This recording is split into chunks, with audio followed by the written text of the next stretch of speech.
It's the first international art lecture. And of course, Uzbekistan most prolific art curator, Marinika Babanazarova, will treat us to a delicious art afternoon lecture on treasures of the remarkable collection that is in our Savitskiy Museum. So before we start, a couple housekeeping points for you. So the lecture will be around 45 minutes. And after 45 minutes, you will all have chance to ask your questions. We already received some questions from our school children. We have a couple of teenagers who are artists in London. And they've sent us their questions a bit early. If you have a question, please put them in the comments, and one by one, I will giving you an opportunity to ask your question directly from Marinika. And finally, I just want to tell you that this lecture is part of our charity campaign. All the proceeds, all your contributions, generous contributions, will be directed to NGO in Uzbekistan. The NGO looks after high-risk children. They are, most of them are terminally ill with cancer, and obviously they need a bit more support during this time of COVID. So we have raised already $30,000, almost $30,000. And when we reach 50,000 euros, we got also, this project is part of the community initiative campaign from European Bank for Reconstruction and Development. So every pound that you have invested into today's lecture will be matched by EBRD. So finally, this campaign will send 100,000 euros to this charity to look after children which are most are exposed to biggest risk during these times during COVID. So I would like to thank every one of you for your generous support and your contribution, and for being our guest today. And let us enjoy this wonderful lecture. So if I can ask everybody to mute your microphones as well, and we can switch them on when the lecture will be over in 45-50 minutes, and we will all ask Marinika our questions. So don't forget to put your questions in the comments on the side, and one by one I will switch on your microphones and will give you opportunity to ask question directly. So for those that don't know me, my name is Kamola Makhmudova. I am part of the Uzbekistan's Solidarity Community Initiative project. We're a big team of professionals in London, in Europe, and yeah, so we're doing these charity events to help our country where there is a gap in charity work. So we're trying to fulfill this gap. With this, I give you over Marinika, and 1 second. So I will make Marinika a host so that she can share her screen and beautiful artwork. Marinika, Lolochka, you will also have to watch for the guests, and you need to admit the guests because some people are just joining in. As Marinika is talking, if you can just keep an eye on the newcomers, okay? Okay. So you can share the screen now. I gave you the host rights. Что можно делиться? Вы сначала поговорите чуть-чуть. Да, все уже начинаем, да? Can we start? Yes. First of all, dear ladies and gentlemen, it's a great pleasure for me to meet all of you at this online lecture, which is a very exciting experience for me, a new experience, because I used to talk directly to you, to those who visited already the museum, and I'm happy that you are again with me at this lecture. And I want to greet all those who visit this online lecture, and I am very surprised what an interesting auditorium we have today.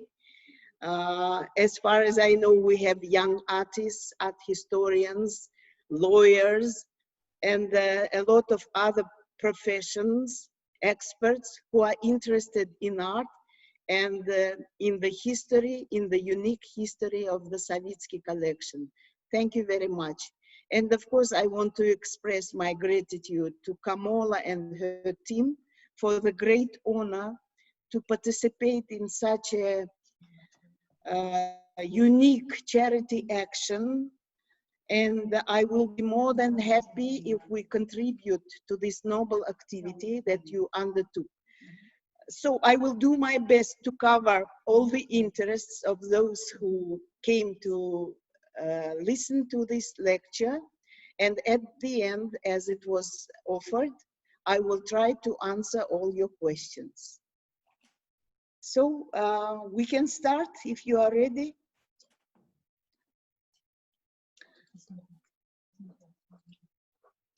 Okay, so the subject of our talk today is the phenomenon of the Savitskiy Karakalpakstan Art Museum, the best Central Asian art collection. This is the official name of the museum, which is usually called the Nukus Museum or the Savitskiy Museum. And it's often called these days the Louvre of the desert.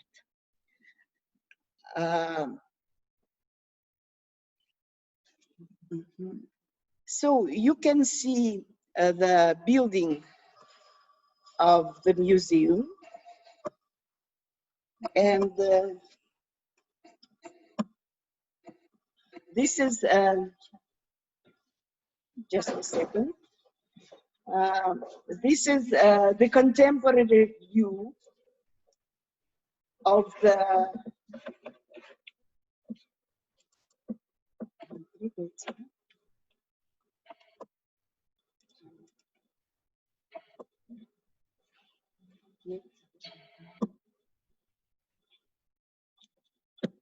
не двигается что-то.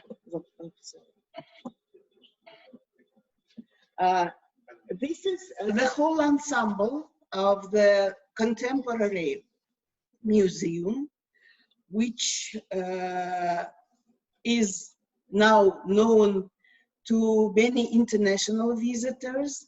And this ensemble was launched quite recently in 2016. The first building was launched in 2003, and the other two only 4 years ago. Before we start speaking about the history of the museum and its unique collection, let's define its location on the map. So you can see the map of Karakalpakstan, which is located in the northwest of Uzbekistan, occupying its 40% of its territory, with the capital in Nukus, where the museum is located. And when people say about the museum, the Louvre of the desert, I would say that it's not only one desert, it's 3 deserts, in fact. The place, the Republic, is surrounded by Kızılkum and Karakum deserts, and the new desert, which is the former Aral Sea bed, is also called now the Aral Sea Desert. So in the middle of these 3 deserts, the museum is attracting now the visitors from the whole world. This country, the Republic, is usually associated with Aral Sea ecological crisis, and it's a very sad fact about our Republic. But the other positive fact about Karakalpakstan is the existence of this unique museum. And in the recent decades, the world mass media, the journalists, the visitors who come to Uzbekistan, they write about the phenomenon of the Nukus Museum. And we have hundreds of articles and reports, TV reports, documentaries about the phenomenon of the Nukus Museum. I would cite only the two of these articles or newspapers. One of them is the British Telegraph, which in its rating of top 10 extraordinary touristic destinations of the world, put Nukus as number 2 because of this unique Savitskiy collection. The second article was some years earlier in International Herald Tribune, which offered art vouchers of the world to visit the Nukus Museum and recommended this destination as one must see before I die destination. So a lot of these publications and the efforts of the museum team, after many years of promoting this once unknown for the international community place, made the Nukus Museum the 4th most popular touristic places in Uzbekistan after Samarkand, Bukhara, and Khiva.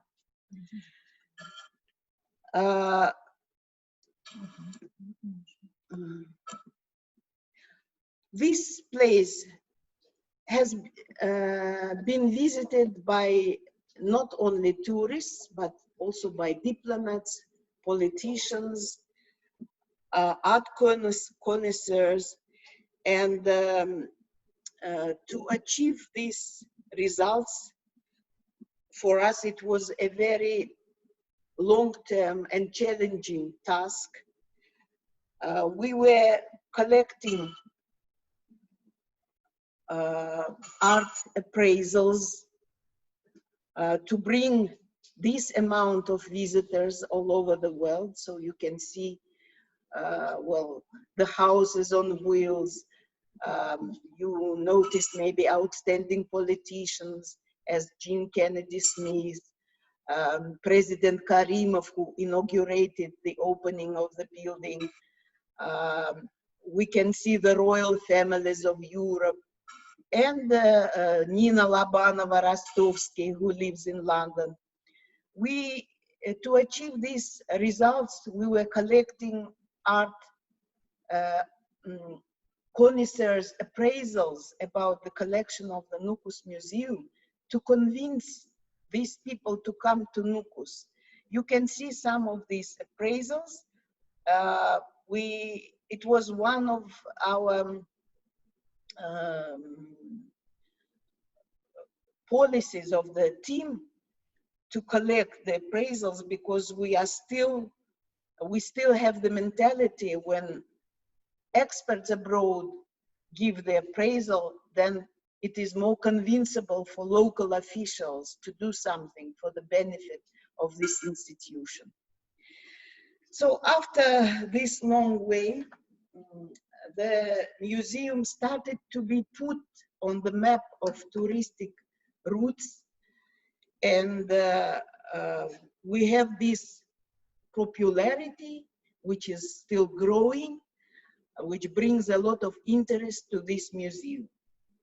Now, before we start speaking about the museum and its collection, I want to show you some images of ancient sites of Karakalpakstan in order to start telling you the story of the museum. So you see the monuments of ancient Khwarezm.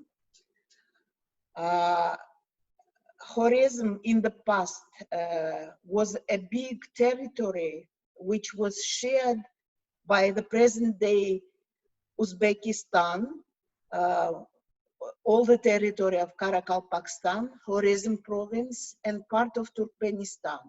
So all the people living on these territories share the same history, the common history. The discovery of ancient Khwarezm happened only in the 1930s of the 20th century, and the person who is called the pioneer of Khwarezmian civilization is Sergei Pavlovich Tolstoy, the outstanding Soviet historian. We wait for the slide with his photograph.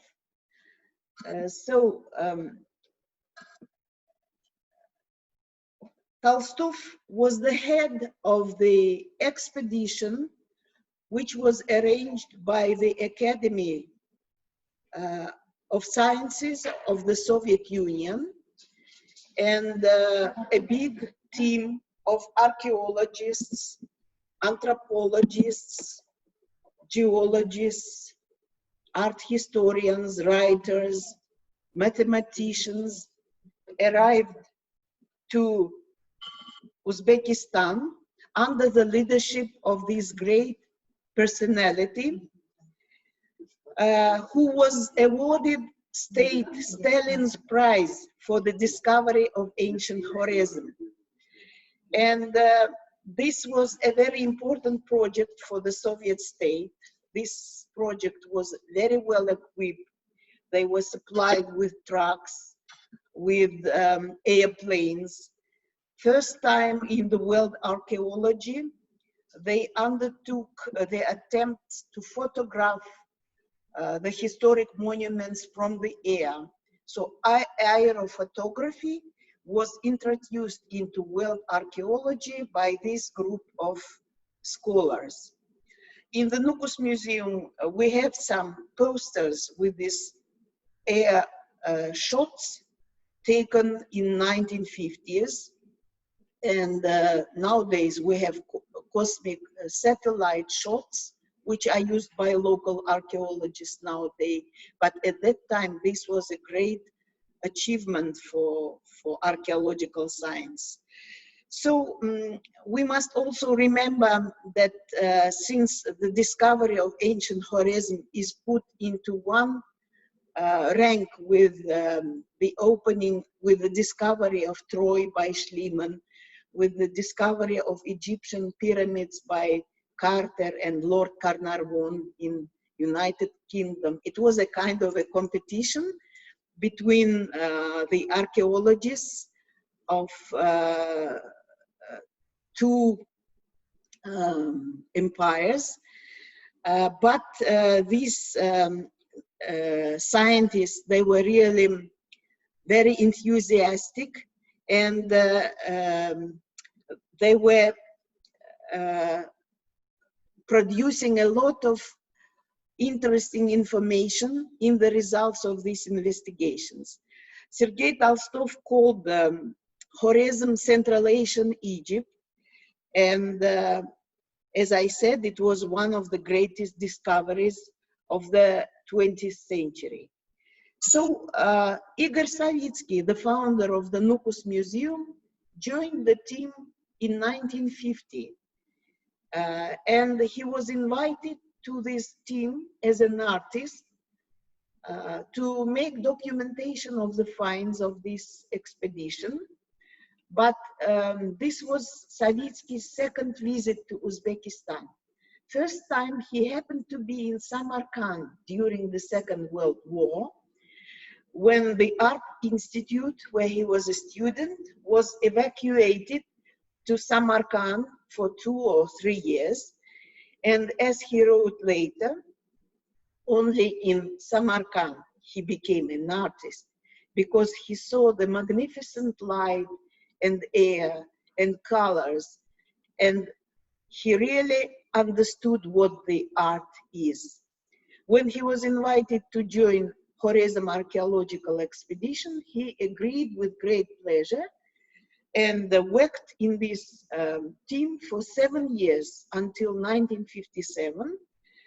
And In Karakalpakstan, he completely fell in love with Uzbekistan, with Karakalpakstan, with the culture of ethnic minority living in the northwest of Uzbekistan. He was not only working with archaeologists, he joined ethnographical team that was studying the traditions, mode of life of this semi-nomadic group of people. And in 1957, he took a decision to move to Karakalpakstan, abandoning his apartment in the center of Moscow in Arbat Street. So he worked first in the local branch of the Uzbek Academy of Sciences, and his term of reference was collecting pieces of applied art of Karakalpaks, and this collection has become the basis of the museum, which was opened in 1966. But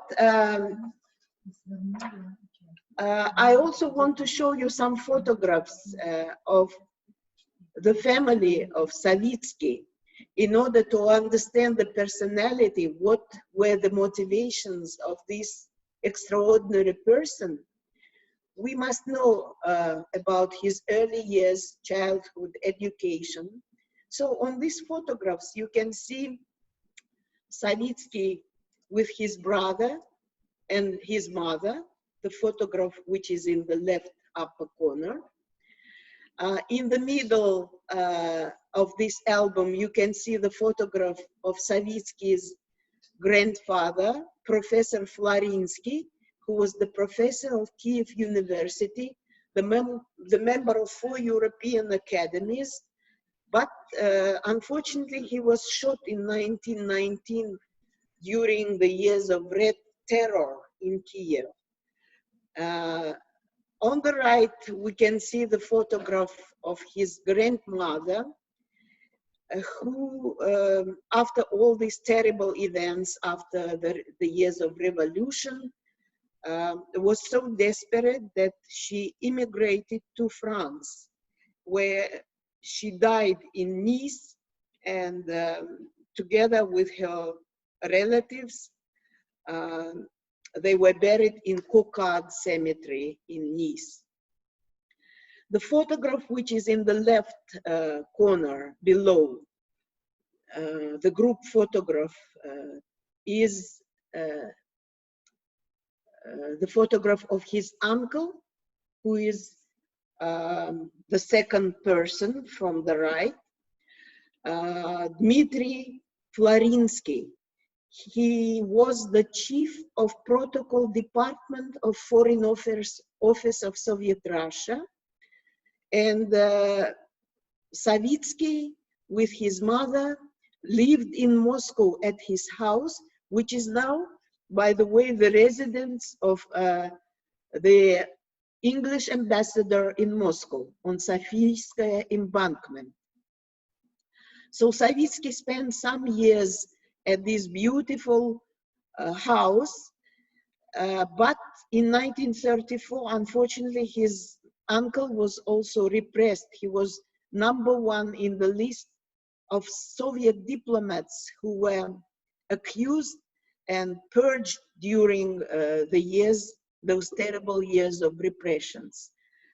Well, you can see the last photograph, which is the image of Savitskiy when he is already the director of the museum. So I gave a very short survey of his biography in order to understand that this tragic life with his aristocratic roots were very difficult to be combined for any citizen, Soviet citizen in our past, and Savitskiy usually never commented about these facts. We knew about these things only after his death.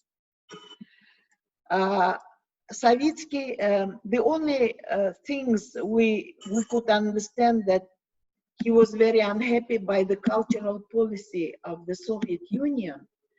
And when he became a director of the museum, his mission was to save the art that was ignored for many decades by the Soviet regime.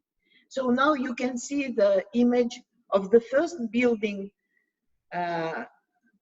where the museum was opened in 1966. And Savitskiy, as a director, was given 7 rooms in the former building of the Academy of Sciences of Karakalpakstan. And he shared this building with the Museum of Local Studies.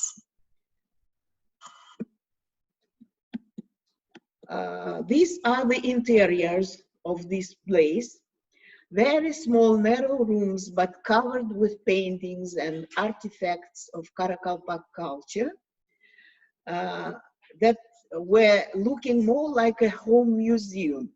And this is different from what we have now. The building which you see on this photograph was given to us already after Savitskiy's death in 1984. And this was the storage and the library of the museum. In 2003, as I already mentioned, we opened the first building of the new ensemble, for which we were fighting for more than a quarter of a century. And the building was put into operation. You can see the first halls of that place with the exposition of archaeological department. So these are the finds from the monuments and fortresses of ancient Khwarezm.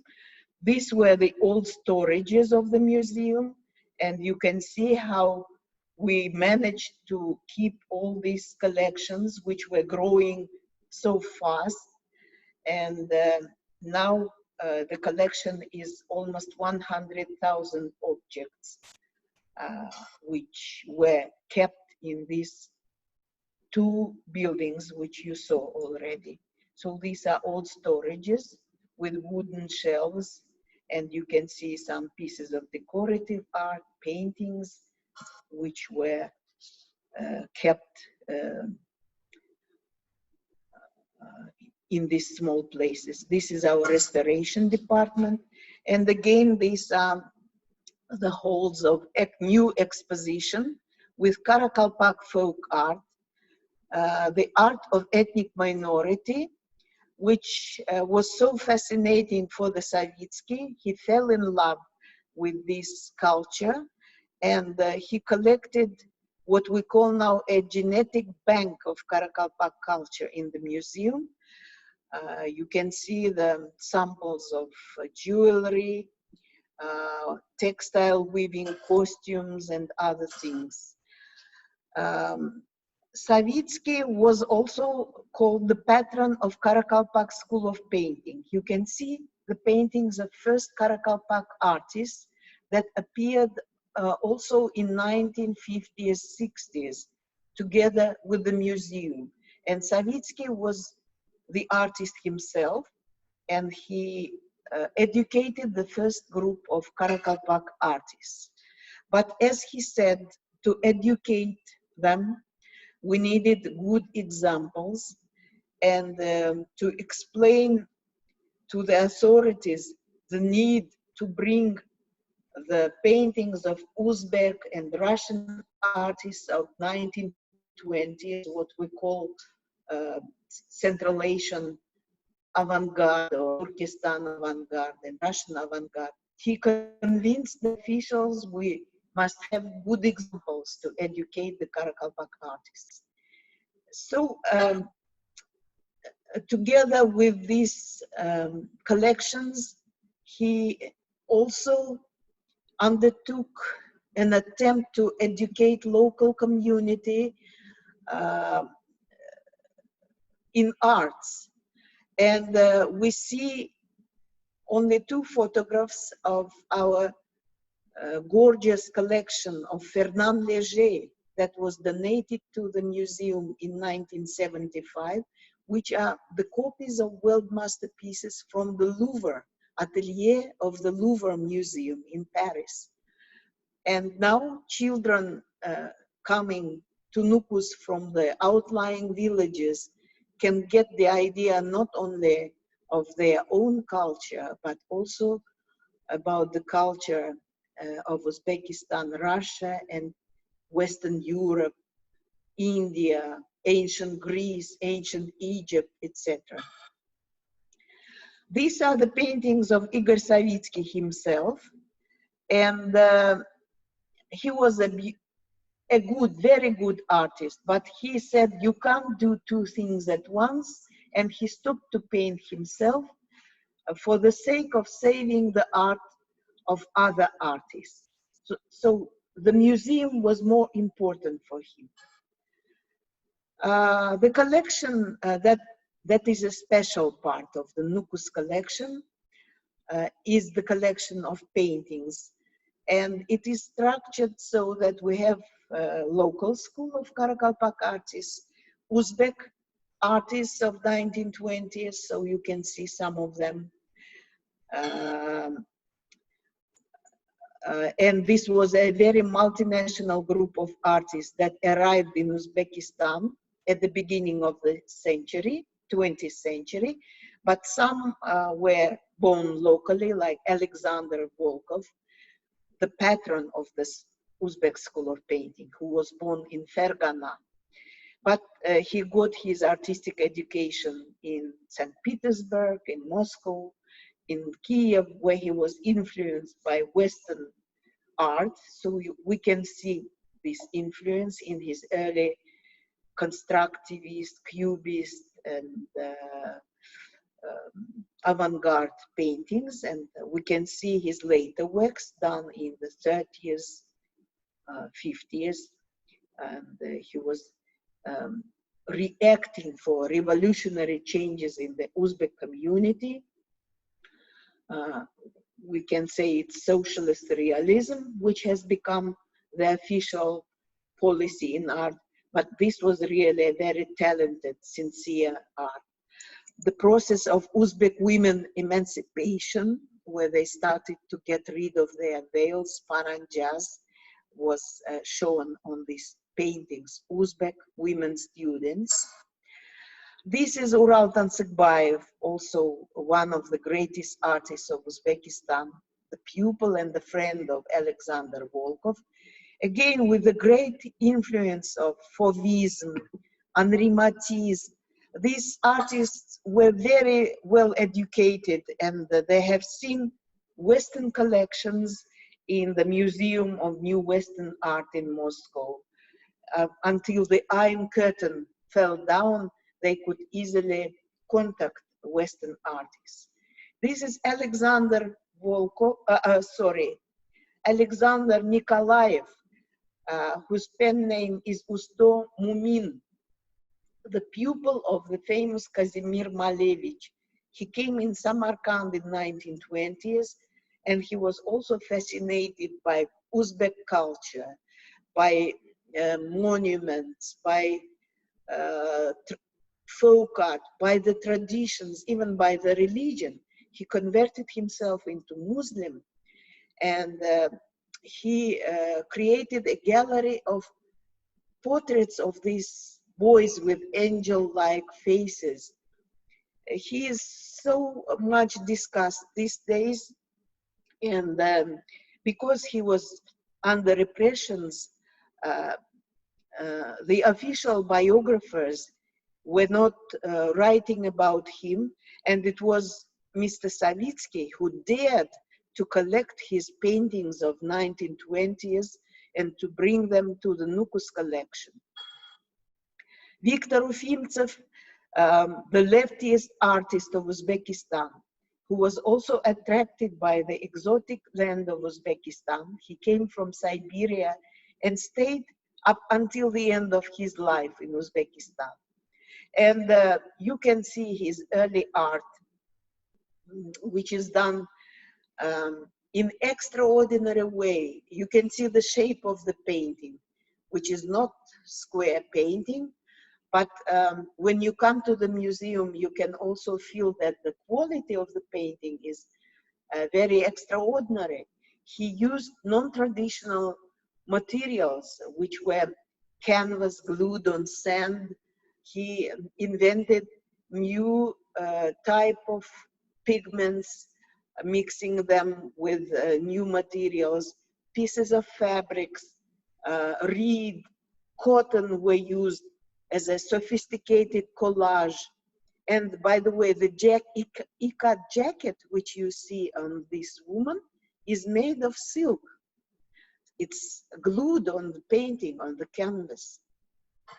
They were really experimenting a lot these years. Elena Karavai is famous for her series of Bukhara Jews. We call her the Chagall of Bukhara Jews. You can see indigo dyers, the traditional crafts of this community that was living in ghetto, and she managed to depict their life. We have many other paintings dedicated to this ethnic group.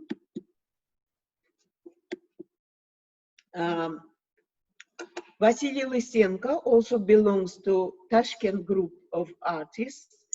This is the artist who is the author of our famous painting Bull, which has become the symbol of the museum. We didn't know anything about this artist at all. Savitskiy whispered in our ears that he was also repressed, and he preferred not to speak much about the biographies of the artists in the past. And you can see the self-portrait of an artist and the photographs of him, which we managed to get finally from his accusation file from the Ministry of Internal Affairs. We realized that he was repressed and accused in anti-Sovietism, but what was interesting, he was the pupil of Malevich. He studied in Leningrad in the famous Institute of Arts, where the rector was Malevich. He was under great influence of Filonov, the head of the Masters of Analytical Art. We can see this influence on his compositions on the left. We have only 20 works of him in our museum. This is the only place in the world where you can find the works of this artist. Well, this is the group of artists from Moscow, but again, Orientalism was the priority for the Savitskiy. Even if the artists didn't live in Uzbekistan, but if they at least traveled once to Uzbekistan and created some works dedicated to this country, Savitskiy would bring them to Nukus, would buy them. So we can see two paintings of the portraits of an Uzbek man and the famous Ubayda under the grapes, which were done in 1926 by the artist Rождественский, who describes the interesting procedure, how he got the permission to paint the woman. It was not easy at that time to make portraits of ladies, but this was a very exceptional case. Well, we just list through some paintings which are the masterpieces of our collection, and many names are still unknown even for Russian art experts, because they are represented in the Nukus Museum. And the approach of Savitskiy to collecting was not only to show their key works, he would take everything in order to show the kitchen of an artist, to represent the manor, the school, sometimes the group of artists, and the idea, the concept of Savitskiy was to show that the art of the country was not only Soviet socialist realism, as all Soviet museums were doing at that time, but to show that other arts existed and they really deserve interest and research, and they deserve to be shown. That's why the Nukus Museum is regarded to be the world's second most important collection of Russian avant-garde, and it's in terms of quality, as I said, it's a very big collection, and in terms of quality, because some names are represented only in Nukus, like Lysenko, like Tarasov.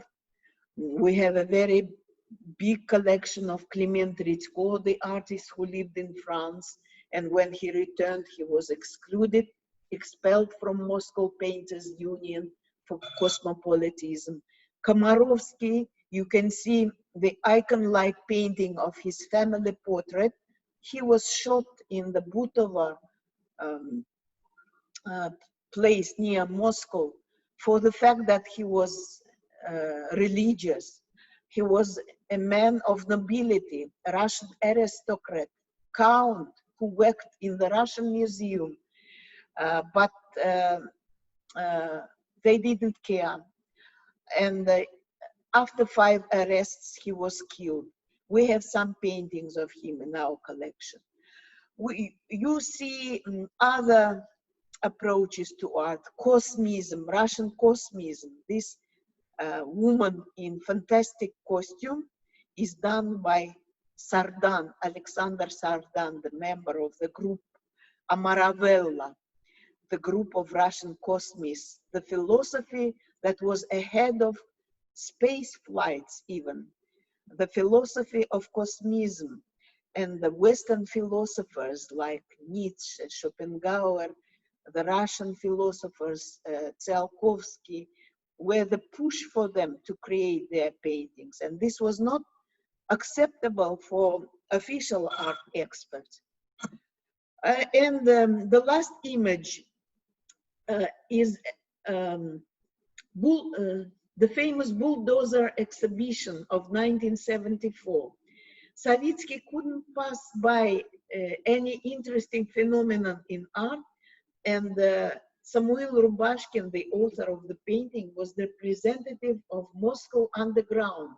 This was the group of non-conformists who were not accepted by the official art authorities, and they used to show their paintings at the outskirts of Moscow. The famous Bulldozer Exhibition happened in the park of Belyaeva, when the KGB came and smashed away the whole exhibition. So he made the painting dedicated to this event, which Savitskiy bought and called the painting A Walk in the Park. He had to be very tricky, inventive in order to save the art. This art was represented in the World Encyclopedia of Naive Art, in the collection of Norton Dodge in New Jersey, and among Soviet museums, it was the Nukus Museum which first dared to show his painting in 1970s. So I gave you a very quick presentation of the collection, and we have time for the questions. I would pass the microphone to Kamola now for your questions, and I will try to answer them.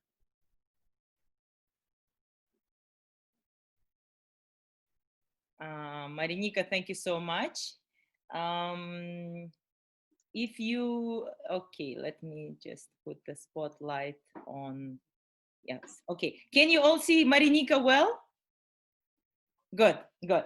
Okay, so Marinika, thank you very much. What a wonderful lecture. We have lots of comments from the audience, how well you explained, and I'm happy to congratulate you on your promotion to Minister of Culture, because that's what came from the comments on the group chat. So let me, I'm looking for Mariam. But Mariam is not logged in yet. So we will start with the questions. I will give the floor. Is Mariam on? Yes, I'm here. You can put Mariam, I cannot see you. Is your video on? Ah, yes, I can see you. Okay, so Mariam is 16-year-old art student, and she has a question for you, Marinika. Yes. Marinika, I first like to say that your talk was very interesting. Thank you. And I also have just two quick questions. The first question was, you previously said that you previously said that there were around 100,000 items in the museum. And I just wanted to know, did Savitskiy collect these all on his own? And if so, how long did it take him to collect all of them? How long? How long did it take you? Well, so Savitskiy started in 1966, and until his death in 1984, he continued to bring more and more arts. Even on the eve of his death, he managed to bring in Moscow to several places 5 containers, 5-ton containers of paintings, wax on paper, pieces of furniture, books, and whatever it was, a sculpture, that 3 of us during 1 week were bringing into one place in order to send to Nukus. So his passion is really unprecedented in the history of arts, that within, let's say, 17, 18 years, he brought about 100,000 objects into a big museum. All by himself, or did he have any help? Well, of course, when we say by himself, it was his selection, but he has a team, he had a team, he had supporters. This is not maybe correct when usually journalists a little bit exaggerate that it was done by one man. He had a big lobby in the Ministry of Culture in Moscow, whatever. He had many contacts in the artistic community. It was a network for him that was supporting him and giving new addresses and convincing the widows to give their works when they didn't know where Nukus is. And some people were explaining that this is a reliable person, he deserves your trust. And these people were helping him. Physically, of course, he had museum staff who were helping him, packing, carrying, and but for us, Savitskiy was a god, as we used to say. We prayed to him, and it was his choice, and we were continuing his mission. Thank you, Marinika. Thank you so much. Our next question is from another young artist. It's a 16 years old, Timur Safardia. Timur, welcome to the lecture. Timur, you're on mute. You need to unmute yourself. Hello. I'd like to thank you for such an amazing lecture. I really, really enjoyed it. And my question is, what was Savitskiy's criteria when he collected artworks? Well, Savitskiy had a very good taste, as we always say. He had very good roots. I tried to tell you that he had very good education from very early childhood. He was given the education that usually Russian aristocracy was giving to their children. He had a French governess. His grandparents were traveling to museums of Europe and trying to educate their grandchildren in a very special way, understanding arts. They had nice collections at home, but revolution destroyed everything. But the seed was in him, and when he lived in Moscow and he saw what happened to the country, that the culture, he used to say the culture was destroyed by Bolsheviks. And he was very concerned by what was happening with vanishing arts, whether it's Karakalpak art or the art of the artists who were ignored, neglected, repressed, physically destroyed. And their art was ignored also by art institutions, Soviet museums. They didn't dare to show their art in the collections. And he undertook an attempt to bring this art to Nukus, which was very far from the control of these officials who were destroying the art. Nukus was really very far from centers. Nowadays, it's easy to reach the place, but in the past, when Savitskiy started to work, they needed to go by truck, by train, by truck, in order to reach the place. And there was more freedom for him. He could take whatever he wanted. And his good education, his good understanding of art gave these results. His taste that is tested now by connoisseurs of the world proves that once again that he was right. Thank you. You are welcome. Tima, do you have more questions, or can we move to? We have one more question. So, do you think that one of the reasons why Savitskiy maybe started his collection is from a lack of fulfillment as an artist? Once again, the last phrase, please. So, do you think that one of the reasons why Savitskiy maybe started his collection is from a lack of fulfillment as an artist? I wouldn't say so. We can say that he was a good artist when we see his paintings done in Uzbekistan. But he said, you must do one thing properly. Either you are an artist or you are a director of the museum. And he chose the second one. In this way, sacrificing himself as an artist, but for the greater mission of saving the arts of more talented. Probably he thought that there were more talented people, and this was a very difficult choice for him, but he understood that this was more important rather than to be a good artist. All right, thank you.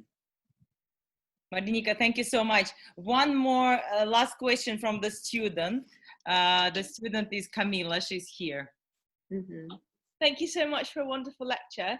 My question is where can we find out some more information about the ancient history of Khwarezm and the area that you were talking about? Okay, so the history of ancient Khwarezm was studied by the scholars of this great team of Khwarezmian expedition, and they produced tens of volumes of their publications, which are unfortunately only in Russian. But some of their works were translated by UNESCO office in Uzbekistan into English language, some works of Tolstoy.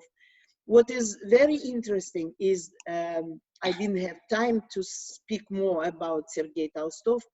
He was having an international reputation due to this discovery, and he was invited to many royal historic societies of Europe, to societies of anthropologists of Asia, etc.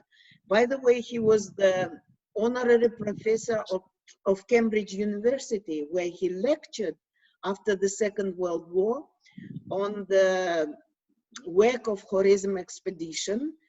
And what is interesting, he got acquainted with Max Mallowan, the second husband of Agatha Christie, and they had common interests in Asia. He was also digging in Syria, in Iraq, and with Tolstoy they had very close contacts. So there are also some photographs together with him. And I think that in the archives of Cambridge University, then School of Asian and African Studies of London University, he was also the honorary member of SOAS.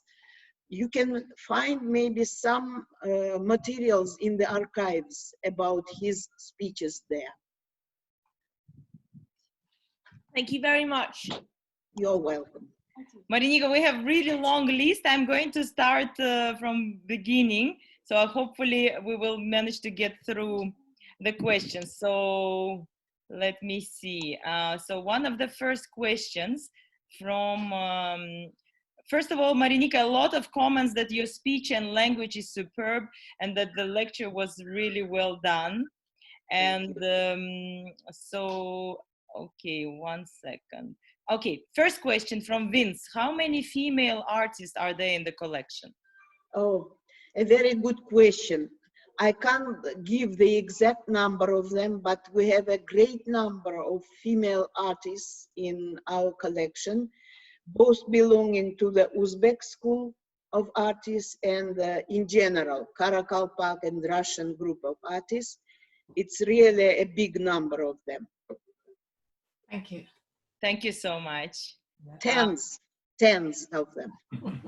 I see. Next question is from Sayora in Rome. I cannot see Sayora. Let me see. A video is off, but she asked for. She asked. Okay, she's here. Okay, let me put her. She can ask herself. Sayora, go ahead. Oh, I was asking. Thank you so much for a wonderful lecture. I was wondering if there were any other documentaries except for one that is called Passion of Ali Hamraev, I think, about Savitskiy and his... Passion of Savitskiy. Yes, the Passion of Savitskiy. Are there any other films and movies made about him? Yes, sure. Yes. For the present moment, we have several documentaries. The most famous of them is the American documentary, Desert of Forbidden Art, the movie that was done 10 years ago by the team of Amanda Pope from Los Angeles. And this, to be frank, this movie brought a lot of knowledge in the world about this collection, and we started to have special visits to Nukus after this documentary. So you can find it in the internet, I think. There are also some other attempts to make a documentary, a Pearl of Uzbekistan and others made by our Uzbek documentalists. I think they are in internet, but the most famous are these two. The one you mentioned by Ali Hamraev and the American Desert of Forbidden Art. These are champions. Marinika, thank you so much. Next question is from Zainab. I'm just looking for her. She's here. Okay, Zainab, please ask your question. Hi, Ms. Marinika, thank you very much for your insightful lecture. I just wanted to ask a question about, you mentioned there were a few artists that were repressed and that Savitskiy actually started, he dared to mention them and discuss them. So my question was, how much did Uzbekistan start learning about the biographies of those purged artists in the past decade? Is it now taught in the universities? Is it publicly discussed? Do you know anything about it? Well, a very good question. The fact that we started to speak openly about this situation in arts is still new for us. It happened after perestroika, of course, when we were one big country, and we dared to open some facts of biographies in the late 80s. With independence in 1991, when we started to be visited by many visitors from the world, and the interest grew more and more, the attitude to the museum changed, and now we are the most popular art collection in Uzbekistan, and that is a good sign that we are accepted, having full rights to represent this collection and to speak openly about the biographies of these artists. Also, the fact that we got this new grandiose ensemble of the museum is the result of the efforts of the Uzbek government to support this collection. The fact that Savitskiy was awarded posthumously the order Buyuk Hizmatlar Uchun for great services means that all his efforts were not in vain, and they are recognized by the authorities. As for the art institutions, it's a very complicated process. Of course, they need to write books, to make a lot of publications in order to teach at the universities. But I think that professors in these art institutes are writing already the articles, they are lecturing and speaking about this period of art in quite a different way than before, than in the Soviet times. So the process is going on. Thank you very much. Marinika, thank you so much. Our next question is from Rosa, who is our Director of Communications. Rosa.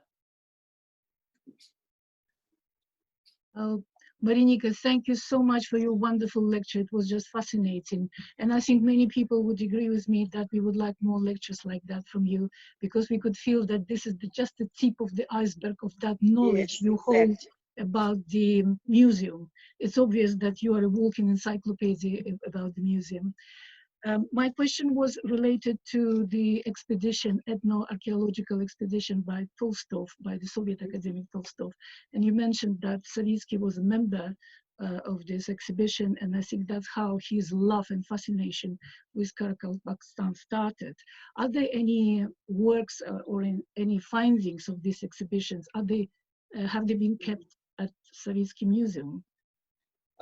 Well, of course, the best finds were taken when the expedition existed. The best finds were taken to Moscow, to St. Petersburg. In the Hermitage, they have a separate wall, a separate hall of ancient Khwarezm. The finds are also kept in the archives of Russian Academy of Sciences.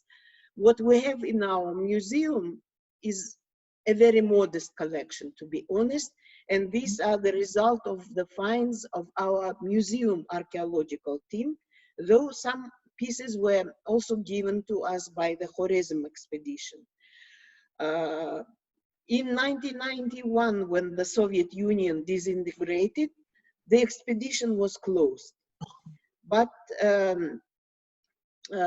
nowadays, the local Karakalpak archaeologists work, they still continue. They undertake their own excavations together with Australian Sydney University, for example, or French archaeologists. So these are international projects nowadays. Sometimes they give some collections to the museum, in fact, they have their own small museums, but the work is still going on. Karakalpakstan is still full of untouched archaeological sites. There are some places, this was called the land of 50 kalas, 50 kala.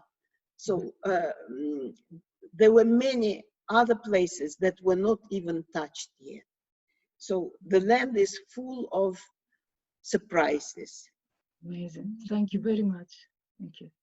Marinika, thank you so much. So our next question is, I'm just going through, from Nafisa. Nafisa, do you want me to switch on? I'm just looking for Nafisa. Isabel, I can see your question as well. I'm just going through the ones that are in the comments. Nafisa, yes.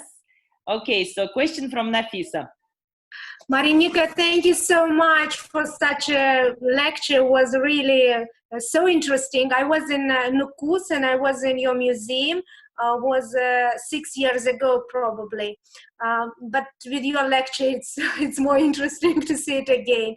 So Marinika, could you name the most I don't know, mysterious or unknown paintings in your museum that have a mystery behind? Oh, interesting question. We have many artifacts that are still having mysteries, and we have to work on the collection a lot. The fact that our iconic work of the bull, the painting of the bull, has become the symbol of the museum is also proving the fact that it relates to many biographies of the artists who are still not discovered. We still don't know many things about them. The history of many works, for example, if you remember the work Capital of Mikhail Kurzin, which was a small portrait, and we regarded it as a complete piece, but later, thanks to Japanese professor who visited us and worked in the archives in Uzbekistan and sent the photograph of the painting, we realized that it was cut off. And there is a big story behind this painting.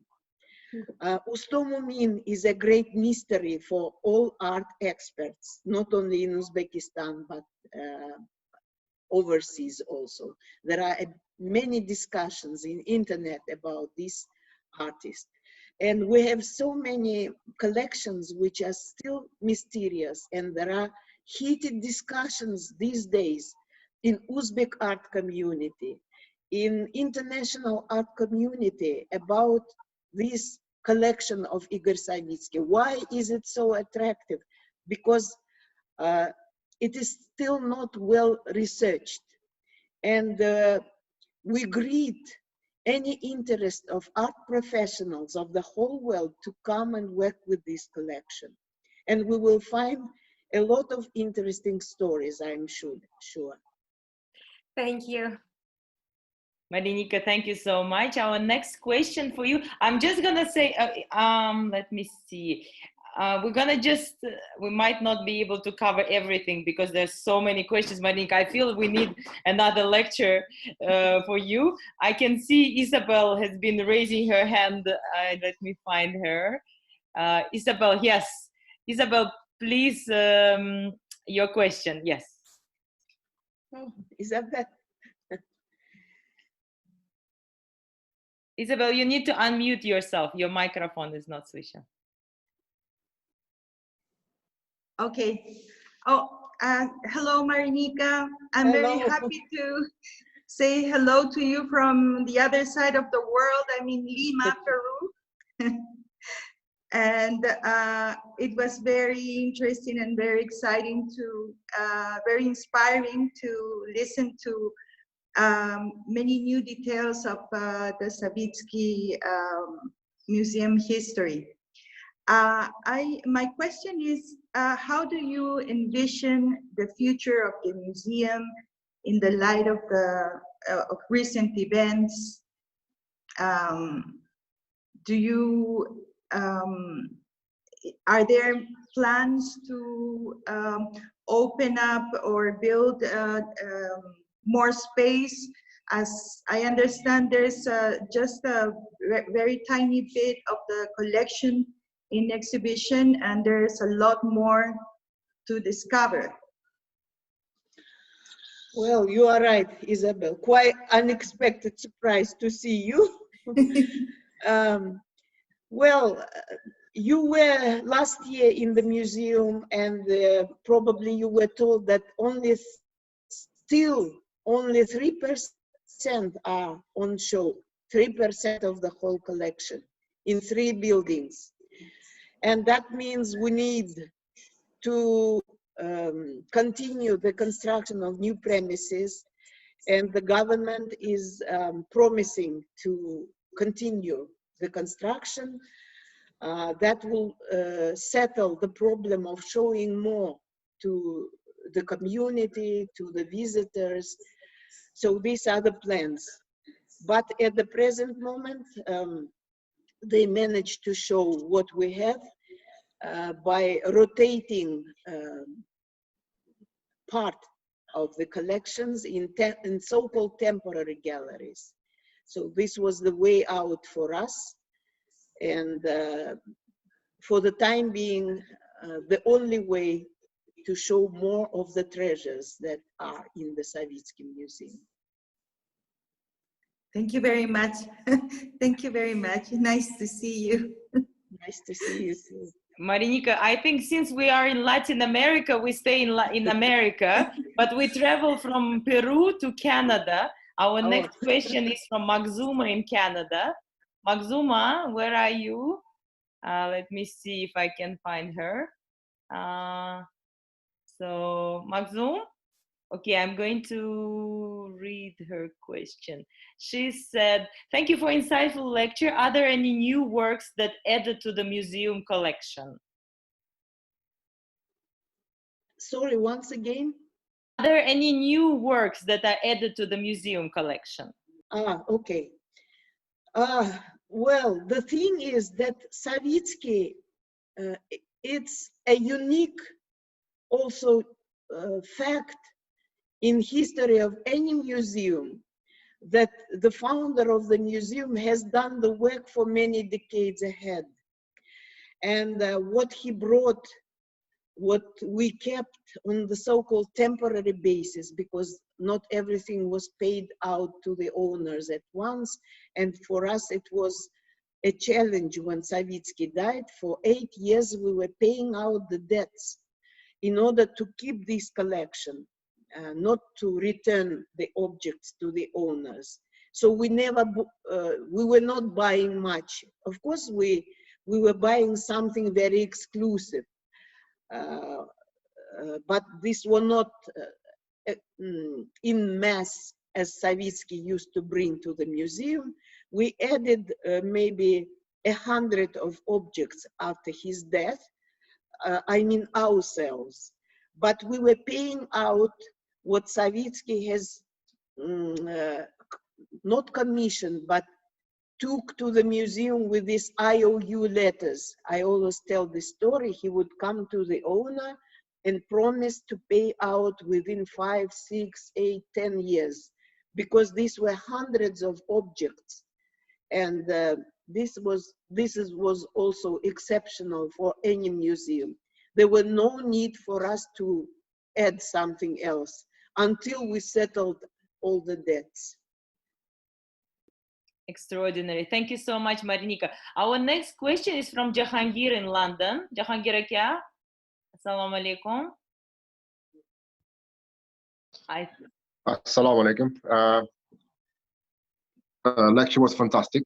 To be honest, I'm not a great, let's say, person who follow art, but it was very interesting for me to find out about Savitskiy Museum in Nukus. And during your lecture and your talk, I was wondering, was there any particular reason why it was chosen for the museum to be located in Nukus? It seems to be logically counterproductive to locate museum in the middle of nowhere, where you don't have many transport links. I thought it's the reason perhaps that Savitskiy tried to preserve all these pieces of art away from the influence of, let's say, politicians and then, let's say, changes happening in the country at that moment. Well, Of course, this is a paradox, and I was always asked when I was working during 31 years of my directorship, I was always asked by the visitors from the West, why such a world-level collection is, well, to be honest, they would say, in not appropriate place where tourism was not existing. It appeared only due to the museum in Karakalpakstan. You know, it was a closed area in the past. And we must remember that in 1966, when Savitskiy started to collect the pieces that were not recognized by central museums in Moscow, even in Tashkent, Nukus was far from control, and he had certain freedom. He had support from local authorities who trusted Savitskiy because he saved Karakalpak culture. Karakalpak culture was also disappearing after 70 years of Soviet regime, and Savitskiy saved this culture. First, he wanted to make it the Museum of Karakalpak folk art and Karakalpak contemporary art with first paintings of local artistic community. But then his ambitions were to create the museum which was different from so-called Tretiakov gallery model everywhere in the Soviet Union. They were following one and the same model. He didn't want to do this, and he has chosen quite different way. And with this comparative freedom, such a museum could appear not in a big city, but with the times, with the new changes, with the new approaches to art. Of course, nowadays people are confused why such a collection is in an outlying area, not even in Tashkent. But this was the place that gave shelter to this art. And I think it deserves to have such a museum. And the fact that the tourism is developing now due to such a collection is also very good. Not only big capitals deserve to have beautiful collections. For Karakalpak people, it's a great pride to have such a museum, and it's a big treasure of this country. People respect this museum. And by the way, private business like cafes, restaurants, and hotels that started to appear around the museum, they create new infrastructures due to this museum. So it's a sign of development. It's the example of development with the help of this collection. I think it's a good thing. Marinika, thank you so much. I couldn't agree more with you actually on the especially last point that Nukus potentially is a really good place because it also preserved the collection so far. Okay, final question. We take one more question because you must be really tired. We really appreciate the lecture. Okay. So final question from Jamshid in London. Just let me switch him on.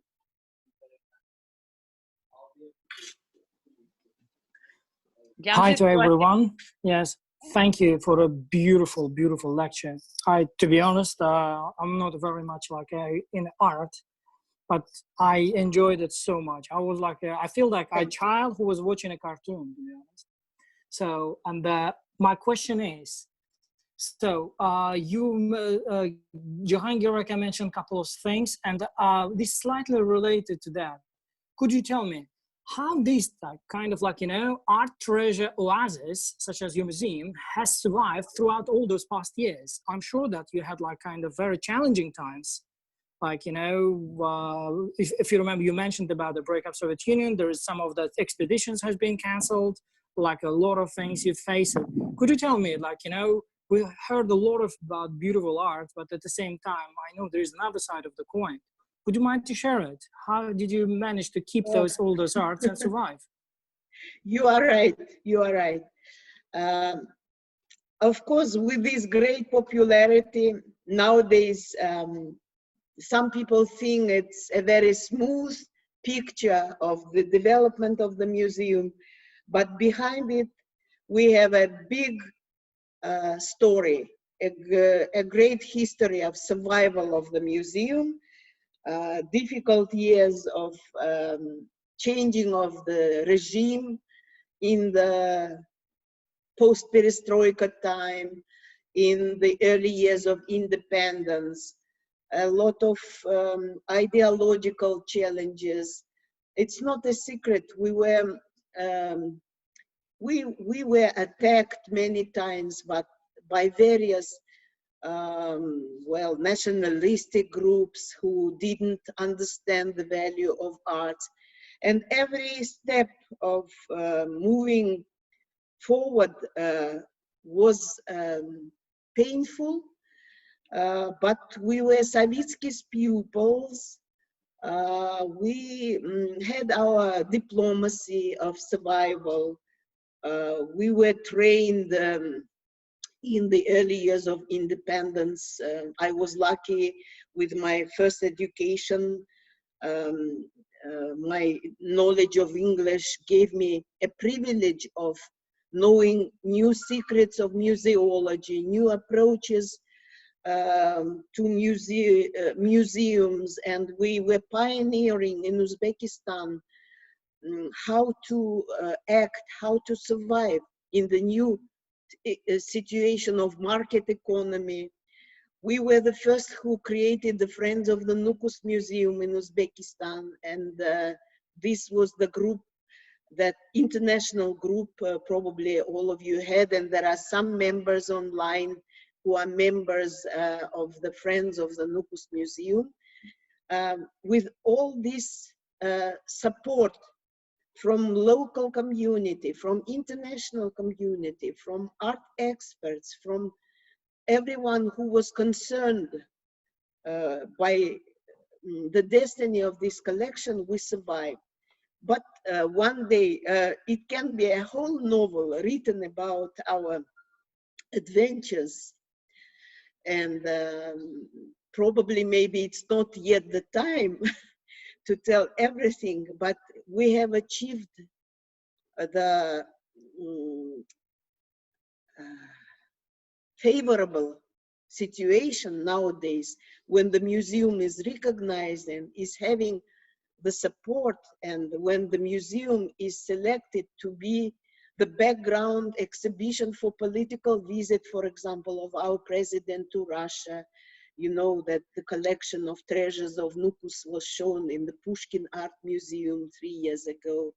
So this means that our efforts were not in vain, and we overcome the challenges and difficulties of the past.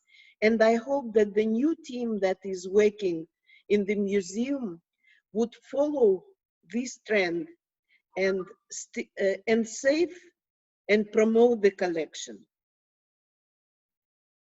I'm not sure if I answered all your questions. Yes, Marinika, thank you so much. It's all more than enough. I can see we have just one more comment to me privately, but I will let Anna in Georgia to tell you the comment. Anna, welcome. Hello to all, and thank you. I really apologize, I was a bit late, but I Googled before joining the meeting. Very interesting, and only thing I can say, it's a miracle how you managed to bring this history up to today, and how you provide the substance and how you deliver it. It's very, very important.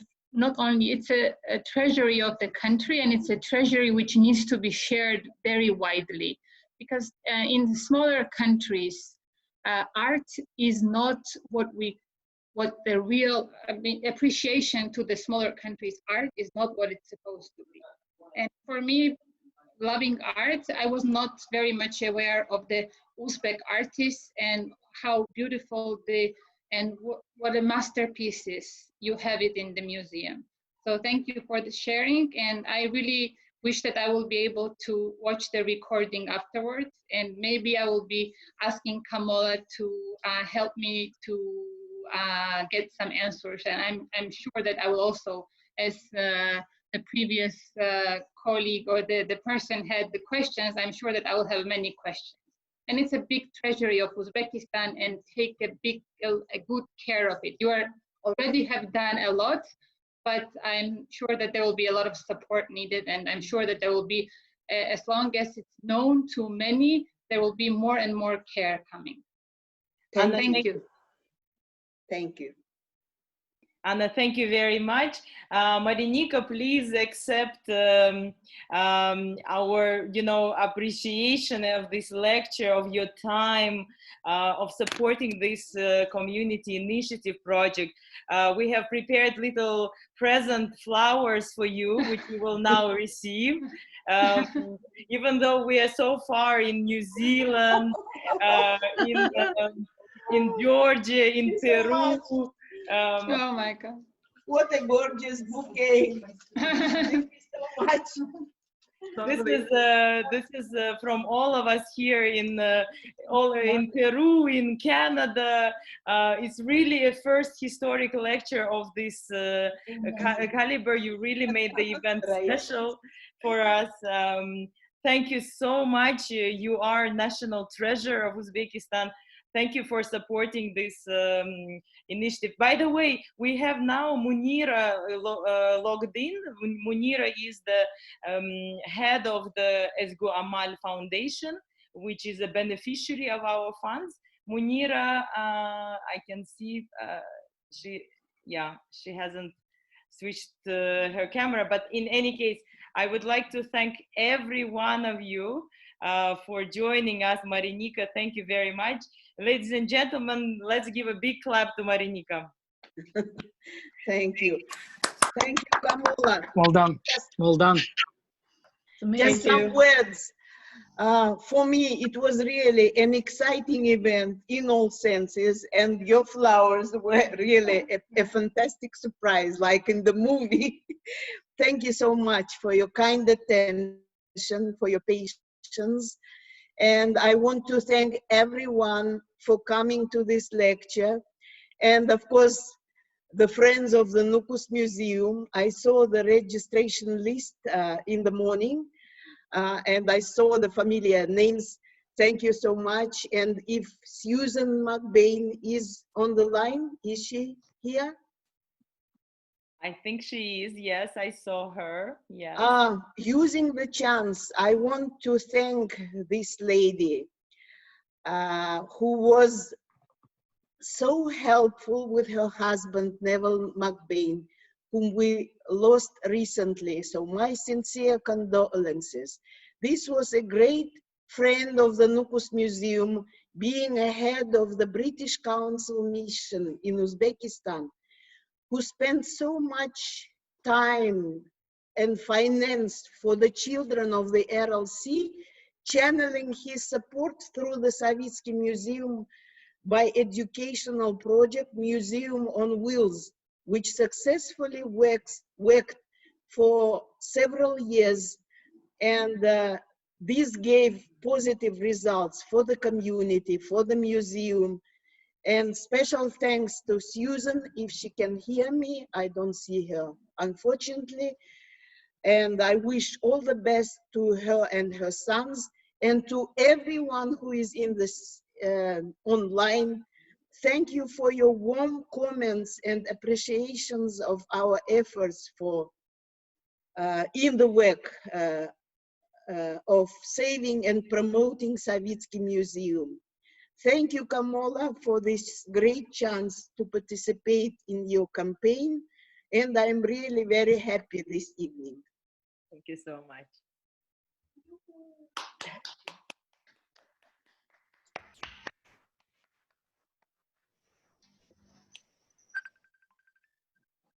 Thank you so much. So we will be switching off the meeting, guys. Thank you so much. Moscow, Laziza, Camila, Tbilisi, UK, New Zealand, Peru. Really good to see you all. Marinika, thanks for organizing, as always. Thank you very much, everyone. That was brilliant.